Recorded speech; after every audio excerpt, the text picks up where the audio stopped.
माझा त्या गोष्टीशी डायरेक्ट अजित पवार म्हणून दुरान्वयी देखील संबंध नाही. परंतु आता चॅनलला मध्ये वेगवेगळ्या त्या जमिनीच्या बद्दल बरंच काही सांगितलं जातं.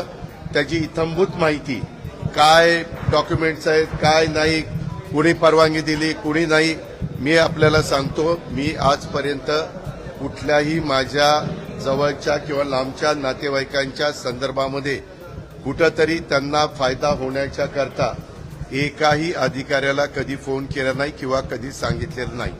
उलट मी या निमित्तानं महाराष्ट्रातल्या जनतेला नाही परंतु उपमुख्यमंत्री म्हणून अधिकारी वर्गांना आणि कर्मचाऱ्यांना सगळ्यांना सांगेन की जर माझ्या नावाचा वापर करून कुणी चुकीचं करत असेल किंवा त्याच्यामध्ये